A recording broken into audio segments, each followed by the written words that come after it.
This review has been made possible by Chevrolet of Naperville. As you know, Chevy has tons of brand new cars and trucks available for purchase, but did you know that they also have a remarkable selection of used cars? Head on over to ChevroletofNaperville.com and look through hundreds of used cars for sale right now.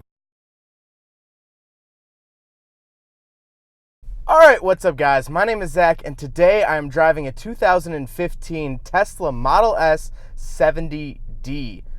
The 70D has a dual motor, all-wheel drive, electric drive system, so there is no transmission. There's just two electric motors powering the wheels. This video is sponsored by CarMarshal.com. If you'd like to support the channel, click the link down in the description below. CarMarshal.com advertises for over 100,000 vehicles across the US. But let's get back to that all-electric drivetrain. That is what Tesla's known for. Tesla has never ever made a gasoline-powered vehicle or diesel-powered vehicle or any internal combustion engined vehicle ever. They've always been electric ever since their debut in the late 2000s. And the Model S is really what got them on the market. This is not the first Tesla ever made, but it is their largest, or at least it was their largest. They did make a Tesla Roadster towards the end of the 2000s. I actually got to ride in, I believe, a 2008 or 2009 Tesla Roadster, which was based off of a Lotus platform, and those things flew. But they weren't really for everyone. They were pretty expensive, and so the Model S was actually a vehicle that you could live with, which is really, really cool, and it's their first major mainstream vehicle. But getting back to it, like I said, it is all electric. Right now, with a half charge, I'm looking at about 132 miles, which is a decent amount. Let's say a full tank or full charge is about 260 miles. That's a lot. That's a lot of range, but it is a larger vehicle, so you do get that nicer luxury. Now, before we get any further, at the end of the video, I did review a P100D, their performance top-of-the-line model, last year, and I will leave that at the end of the video, as well as a Chevy Bolt review that I just filmed last week. It is a 2019 Chevy Bolt that I think you guys would be really interested in. But let's talk about the interior. So we're not in chill mode, we are in standard mode. We're going to do a little acceleration test, 70D dual motor. I don't think it'll be as aggressive as the P100D that I drove, but I still want to make sure not everything goes flying. So here we go.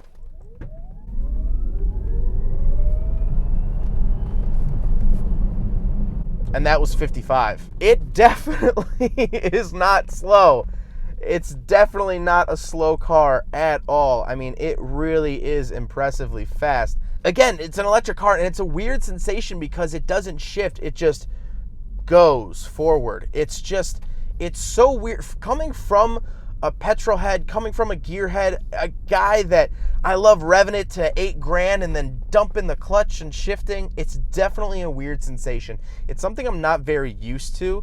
But like I said in the P100D review, while combustion engines may go away, the hunt for speed and acceleration will never go away. I mean, this is even the 70D. It's, it's not the top of the line. It's, it is what it is. This thing gets up and goes. And I love the Jetson style noises that it makes. It's an electric car. It just has this little buzz to it. It almost sounds like it's out of a cartoon, but it's not because I'm driving it right now on a Friday. But a few more things about the drivetrain before we get going on the interior is the name 70D. I actually recently learned this. The D at the end of the name actually stands for dual motor. I was not aware of this until recently. And so any car, any Tesla with the D means that it is all-wheel drive because that means one motor for the front, one motor for the rear. So let's talk about the interior. Well, in front of me, I don't have any gauges. I just have a screen, and I really, really like it. Tesla has great technology. You're going to hear me rave about it for the next couple of minutes. I really like the center screen because not only does it give me my speed, but it's very clear, very concise, and because it is digital gauges, it doesn't try to fake you into looking like analog gauges. It's super new, super easy to read, and I really, really like that. Now on the steering wheel, I do have some really simple buttons. On the right for my voice activation, and I have a scroll wheel, and then on the left I do have my volume and track change as a scroll wheel as well. I like the overall look of the steering wheel. I think it's definitely classy. I think it's new. Seeing that Tesla logo, it's still a very new thing. I know these have been around for, you know, coming up on 10 years, but it's still such a new sight, and it's really fun driving something like that.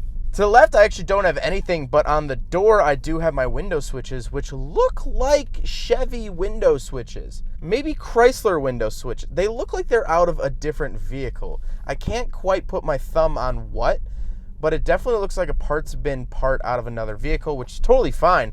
I can't put my thumb on it, and it's really starting to bother me. But the overall shape of the door and the handle and the door card is definitely something very, very weird. Now we get into the center. This is what everyone always talks about when they talk about the interiors of the Teslas, is the giant iPad-looking screen in the middle. I love this for a bunch of different reasons, and I dislike it for a couple as well. I love it because it is super, super clear. It's very clear, very concise. Even the backup camera looks super HD, which is awesome. And it's exactly what you want out of a backup camera. You want to be able to see as much as you can and see it as clearly as you can. All the controls on here are pretty intuitive. I mean, it looks like an Apple product, which I am accustomed to. I have a Mac as well as an iPhone. So it's very simple to me. It's very familiar to me. And so I can hop into one of these, and no, I haven't driven a 2015 yet, but I know kind of how to work everything right off the bat, which I think is huge. And definitely at this day and age, with people growing up, myself included, I kind of grew up with an iPhone. I got my first iPhone freshman year of high school. It really, really makes sense. That being said, what I don't like about it is that there are no tactile buttons. And so if I want to change the climate controls, yes, they are down at the bottom, which is fine. It's super easy to read, but I still can't look and go by feel while keeping my eyes on the road.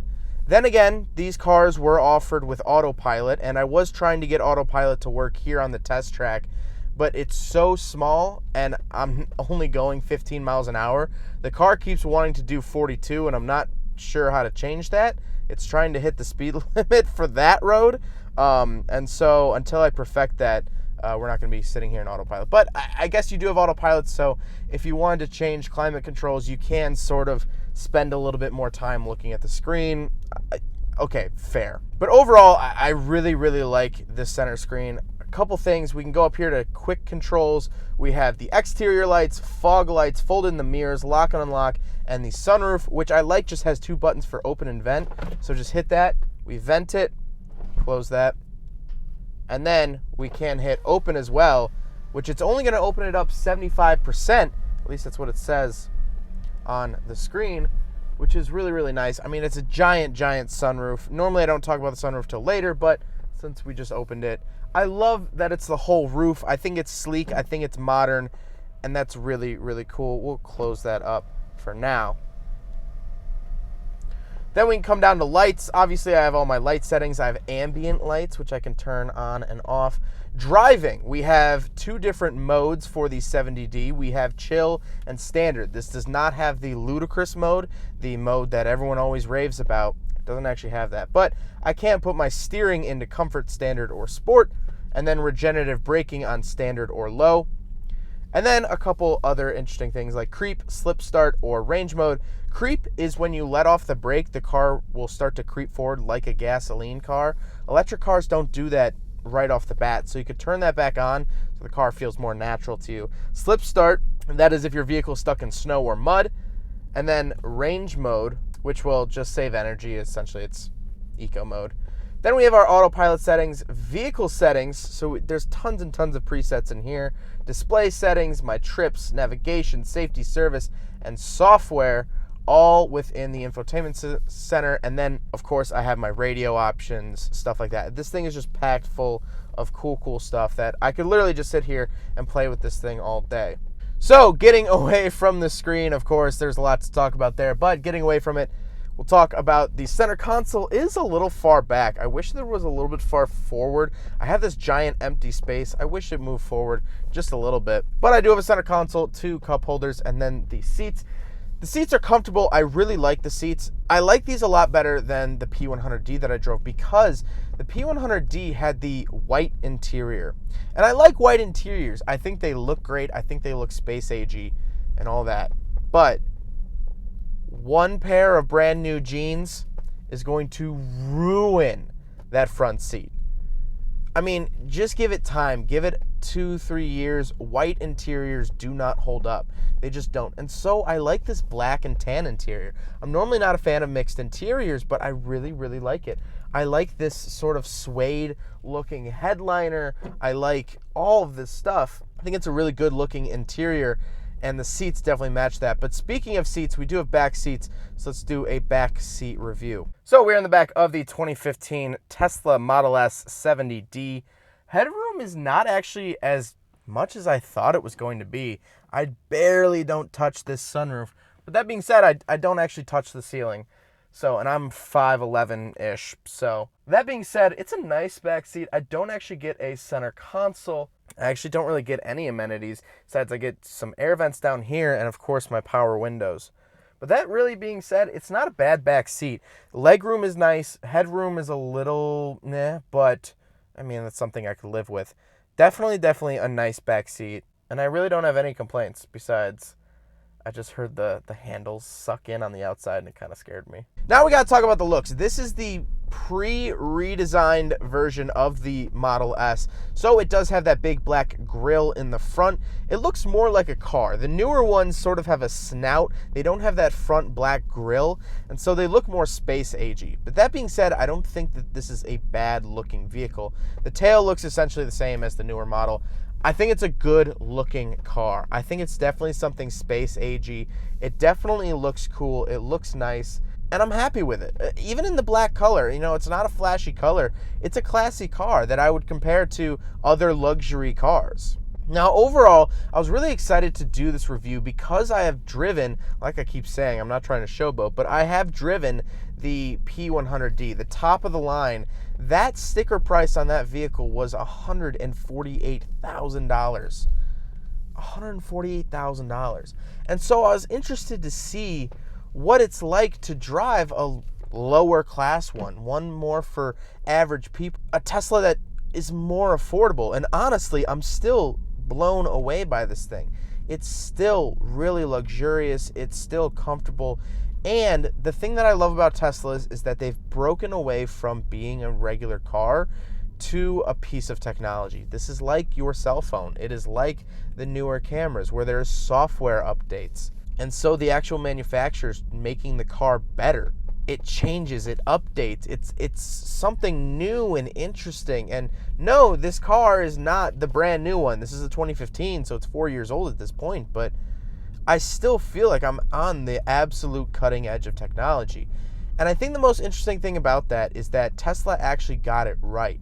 They did it classy. They did it in a good way. I really hated the first generation Nissan Leaf because I thought it was trying too hard to be different, trying too hard to be that out there EV. Tesla doesn't really shove it in your face that it is electric. It's earned its place as a good quality electric car, not by namesake, not by shoving it down your throat that these seats are ecological and healthy for the environment. It just does it in a nice and comfortable way. And I really like that. They just made a good car. They didn't make a good EV. Tesla did not set out and make a good EV. They made a good car that happened to be an EV. And I think that is what will win me over with electric cars. If you can make a good quality car that just happens to be an EV. And I really, really like that. Well, I hope you guys enjoyed the video. I hope you guys learned something about the 2015 Tesla Model S 70D. Huge thank you to Chevy of Naperville for letting me take out their used Tesla Model S. If the car is still for sale by the time this video comes out, I will leave a link to it in the description below. But if Teslas are not your thing, if Chevys are not your thing, Chevy has so many used cars on their lot to browse through. I will leave a link to their website in the description below. Definitely go check it out because you will find some seriously cool stuff down there. But hope you guys enjoyed the video. Don't forget to rate the video, comment on the video, and subscribe if you really liked it. Take care, guys. Aside from my soul.